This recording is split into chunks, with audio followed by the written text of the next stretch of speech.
Yeah, so I'm Alex Birmingham. I'm a principal engineer here at ExtraHop on the UI team.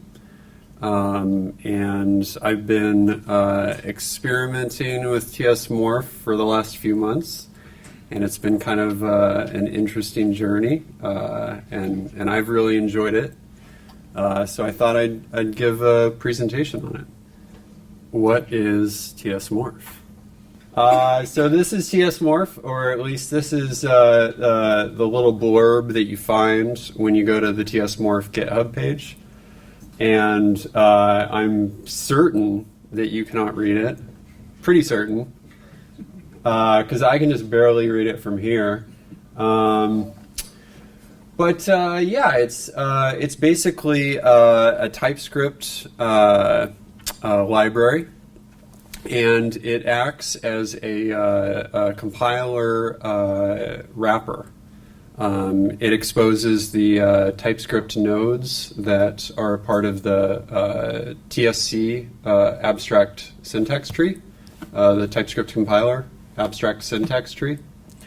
But then it also adds some wrapper methods as well, and some of its own structures that make it easier to traverse the code, easier to write the code, and easier to change the code, which is what I'm really interested in. Is, we have a very large repository, all of which is TypeScript for the product UI at ExtraHop, and there's been enough code that's been written over the past 5 or 6 years that oftentimes we want to make sweeping changes, but we want to do so in a way that is a little bit more surgical and a little bit more safe than doing a search and replace. And of course, there are situations in which a search and replace is not gonna solve the problem. So ts-morph works on both JavaScript and TypeScript. Or so the README says. I haven't tried it with JavaScript, but purportedly it does. So what have we used this for at ExtraHop? The scripts that I've written, I've started calling morphs. That seems to be standard in the community, I think, or it's just a thing that I made up. And there's been a few of them that we've written. We've only run and committed one at this point. And I haven't been messing around with this library for too long. Like I said, it's been a few months. And the changes that these particular morphs are making are pretty sweeping. And we're in the middle of a release cycle. So anyway, long story short, we've actually only committed the changes from one morph at this time, but we've written 3 morphs, and I'm kind of toying around with another one as well, and we're just kind of waiting for a lull in the release cycle to run and commit the changes from the other ones. So the first thing that we did was I started looking at unnecessary any annotations. And I'm sure that everybody is using all the strict flags in their code, which is, a very advisable thing to do. If you're not using the strict flags, or you're not familiar with the TypeScript compiler strict flags, I highly recommend that you look into those. So one of those strict flags is no implicit any. And we've been using that for 12 months, 18 months, something like that. And the problem with that is that when we enabled it, there wasn't an option to enable it piecemeal. So we're like, okay, we want to enable this strict flag, but we have all of these instances of implicit any's. And we mainly just were concerned about the new code that we were writing. We didn't want new code to be written that had any's. So we could verify this is something as part of the merge request process, and we did. But then it was like a manual step. There wasn't any build time complaint where a new developer perhaps could come in and start writing code, and on day one, the builds would automatically tell them that this is a convention that we have, right? So this is just a lot more efficient than waiting for the code review. So we wrote a script, and at that time we didn't have ts-morph. We didn't know about it. I don't know if it even existed at that time. And we basically just parsed the TypeScript syntax tree ourselves, and we added any's to all of the places that we were receiving complaints about due to the no strict or no implicit any flag. So that was great. Then we had no implicit any in our code base. We were really happy about it.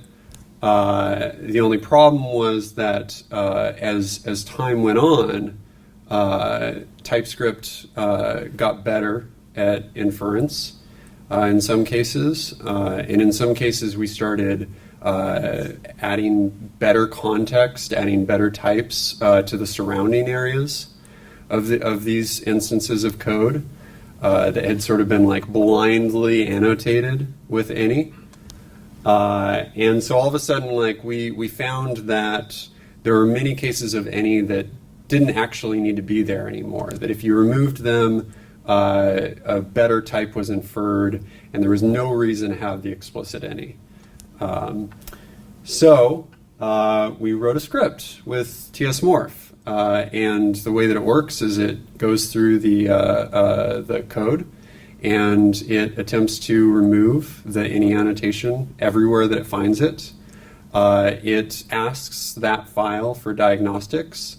If that file has a new diagnostic as a result of removing the any, then it restores the any, and it continues. And it does a couple of other cool things. So it's, if it complains, the script will attempt to insert an unknown instead of an any, and that'll work in some number of cases. And if that doesn't work either, it will just add the any back in. So the next morph is default exports. So one of the decisions that we've made in the last 6-12 months at ExtraHop is that we wanted to prefer named exports. If you're curious about why we made that decision, I'd encourage you to look at the no default export TS-lint rule. And it talks about a couple of good reasons to do that, or so we thought. And so we had all of these default exports. I would say a majority of our code at that point was written using default exports. And what we wanted was for all of it to use named exports. So how many lines of code do we have? Like 500,000 or something like that? A lot. And I'm not sure how many modules, like 4,000 maybe, 2,000. So a lot to go through and manually convert all those default exports. But there was this heuristic that we could use where I was like, well, in many cases, what we import that default as is just the name of the file. And we could look at those files and we could see, okay, do they already have a named export with the name of the file? If not, we can use a named export instead of the default export, where the named export is the name of the file. So yeah, I don't know. It took like a day or something like that to write the script, and it worked. It converted both the default exports as well as the cases where they were being imported. So there were a couple of cases where we had to use aliases, but that was fine. Yeah, so then the next one was unused exports. I found a couple of libraries online that identify unused exports, but none of them also deleted the code being exported. And it certainly didn't also removed now unused code local to the module. So we wrote a ts-morph for that. Let's see. Yeah, and then another one that I'm playing around with right now, but haven't actually completed the script, is Imagine you have a case of a deprecated method or a deprecated interface or whatever, that it's easy to imagine writing a morph that could sort of apply changes so that you don't have to write an adapter for that code.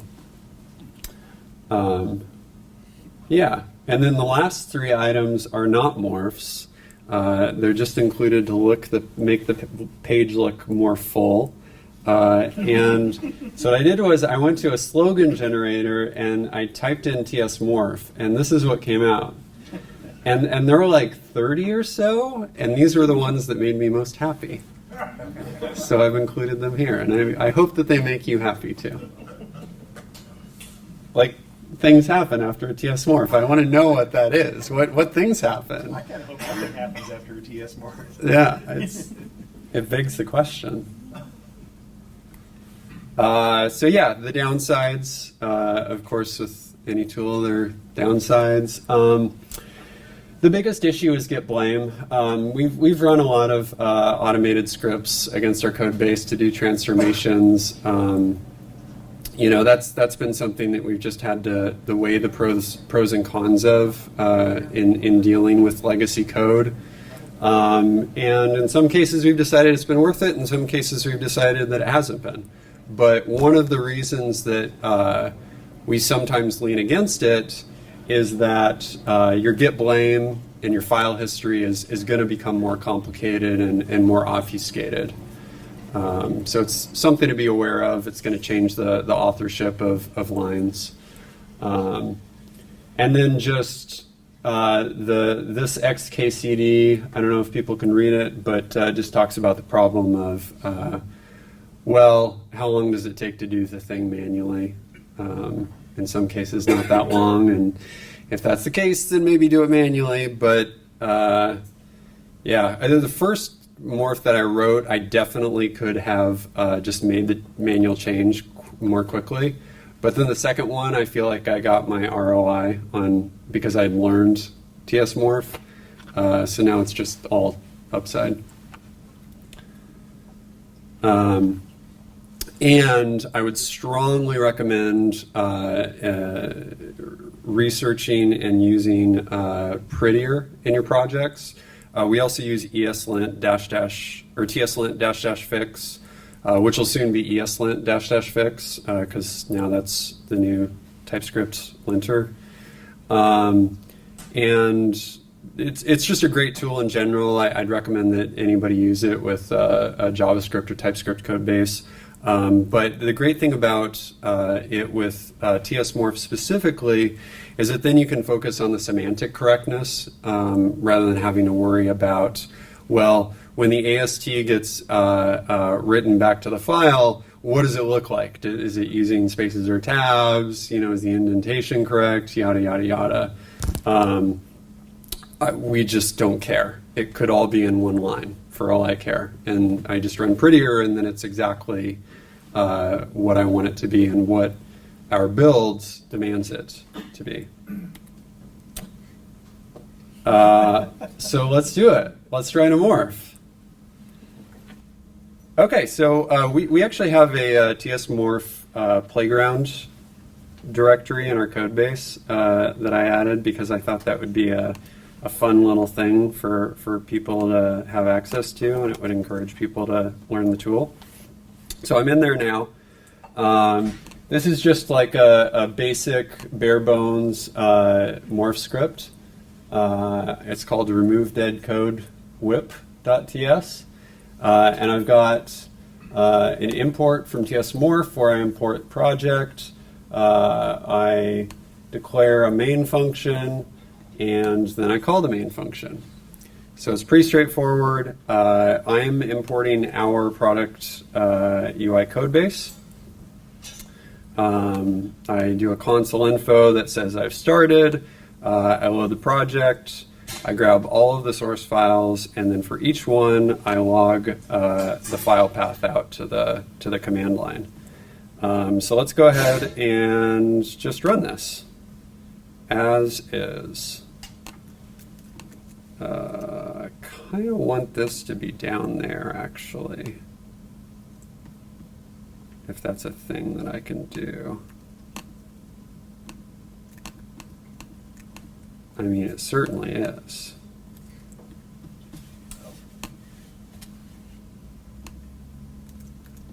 It's just a question of if I can figure it out on the spot. All right, I give up. We're going to leave it there. So, yeah, I'm in the product UI directory. I'm running get status. I've got a couple of branches or a couple of commits locally, but those are unrelated. We won't worry about those. So let's just go ahead and run this. I'm going to run it in the debugger just because, I don't know, it's easy. And we can see the output in the debug console. And it looks like a bunch of files. So, cool. Let's go a little bit deeper. So for the source files, let's say, rather than going through every single file in the code base, let's scope this down a little bit. And let's say like if file.get file path,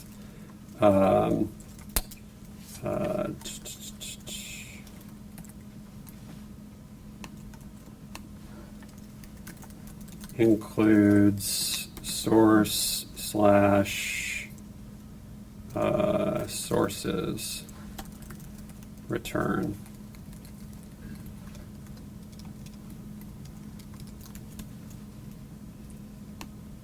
Oh, it's so cramped. Yeah, feel free to if I'm not seeing something, just yell it out. It's a collaborative exercise. So yeah, this should scope it down to significantly fewer files. Get file path. Let's rerun that. And then we'll probably stop rerunning after every change that we make. So the next thing that we're going to do while that runs is we're just going to get all of the statements. Yeah, so if we look in the debug console, we can sort of see that now all of the files are in the sources directory. So let's go ahead and get the statements for this file because that's what we're interested in. I think that what we're going to do, and I probably should have already said this, what we're going to do here is we're going to identify all unused exports in the project. So this is a morph that I've already written, and we're just going to reproduce it here. So we'll just look at all of the statements in the project and see if they have any referencing nodes, and if they don't, then we'll stop exporting them. And then we can do a couple of other things after that. All right, so for each statement, let's go ahead and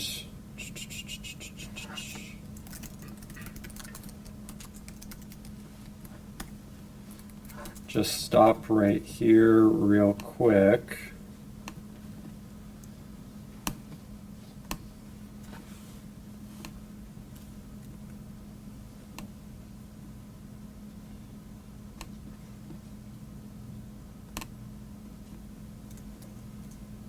All right, so we've got a statement, and the statement is an import declaration.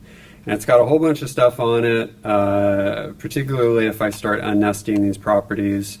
But there's a lot of things that ts-morph is allowing us access to that make this a lot more readable and manipulatable. So for example, we can do statement get full text. We see that this is an import declaration. It's an import declaration for these like 6 symbols from a sources/interface. We could probably do get children And we can see that this import statement has 5 children, import expression, import clause, node, string literal, node. If we wanted to change this import statement, we could, but you get the idea, and that's not really why we're here.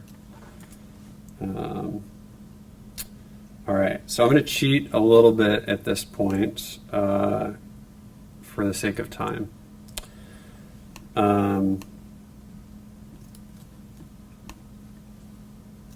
So the next thing that I'm going to add is a couple of type guards, because in this case a statement can be any number of different things. It can be something that's exportable.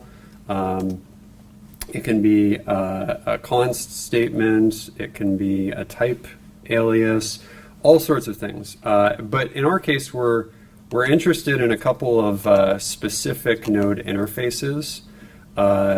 In particular, we want to know if the statement is exportable, and we want to know if it is reference findable, which is a fancy way of saying, can I identify its consumers? Can I identify its consumers? Okay. So then what we can do is we can make an any external reference variable, and we can say statement find references as nodes dot for each. Let's call this ref. This is prettier, by the way. It's just like me writing random style onto the page and it updating it. Actually, I want to make this a find.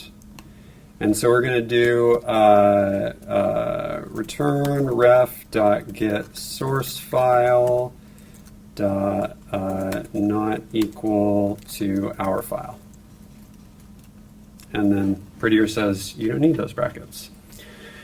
So yeah, we're going through all of the references to this statement, and we're identifying whether there are any references from outside of this source file.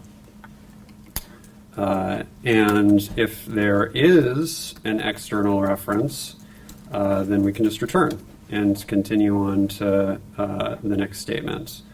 But if there is no external reference, then we want to make sure that this, or we want to change this statement to not be exported. So we do set is exported false, and this is one of the higher level APIs that's available to you via ts-morph. So there's nothing like set is exported in the lower level TypeScript compiler API. So that's pretty handy. Do you guys think it works? I really don't know. Let's try it. I guess we will have to uncomment saving project.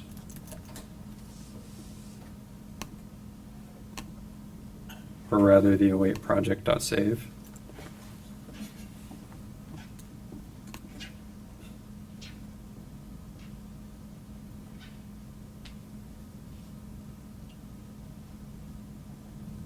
All right, so we have this console log here that's outputting all of the files, so we can roughly track the progress. It gets to save project, and let's go ahead and look to see if our source has changed. How many people think it's changed? Basically my coworkers.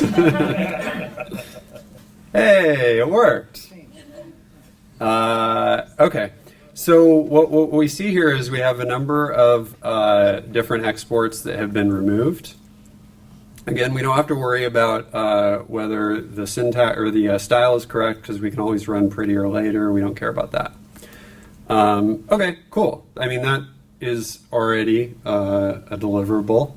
This is progress. we've already contributed value. But we can do a little bit more. We can, I'm going to reference the existing script here. So after we figure out if there's an external reference, and if there isn't, remove the export declaration, we can also apply this fix unused identifiers action. So actually, I think that this is something that's available via the TSC API, but I'm not sure about that. The idea of this is that there are going to be some number of exported statements that once we remove the export, we can identify that they're no longer used anywhere. So previously, you may have looked at these statements and thought, oh, it's exported. It's not used locally, but maybe it's used somewhere else. But we can remove those if they're no longer used at all. So the way that we would do that is we would simply add file.fix unused identifiers. And in the other script, I've got this if not action taken just because I don't want to waste time running the fix unused identifiers when nothing has changed.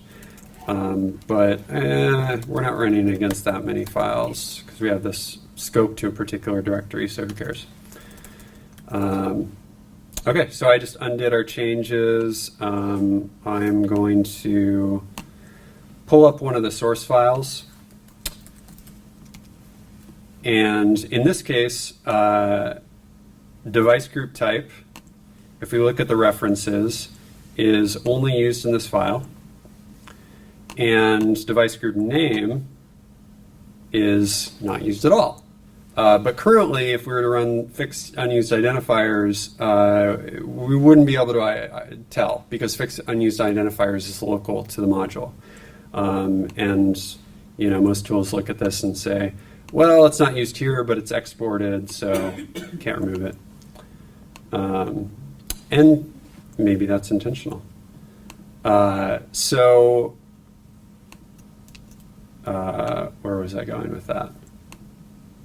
So in our case, what we would expect in this file is for device group type to have the export declaration removed, and we would expect device group name to have the same thing happen, and then subsequently it should be removed entirely. In other words, there's no reason for device group name to exist. So let's go ahead, now that we have the file fix unused identifiers, line of code in, let's run the script again and see what happens. I'll go ahead and pull up the debug console so we can see that it's actually doing something.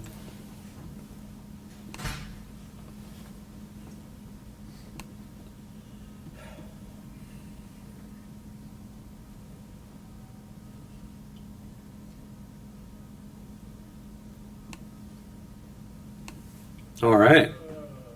So device group type got the export declaration removed, and the other thing got removed entirely. And of course, now we have this styling issue, right? Just like we knew that we would in some cases, but we don't care about that because we just run prettier and it's all great again. And if we go over to the terminal and do a get diff, there's a whole bunch of changes. All right. Any questions? So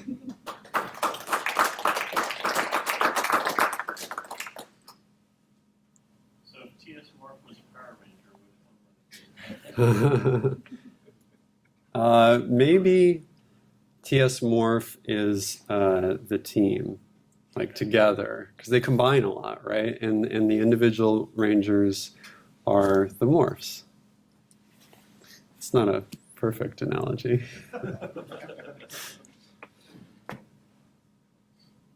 So ts-morph is very similar to, when you do code mod with the battle twin chain.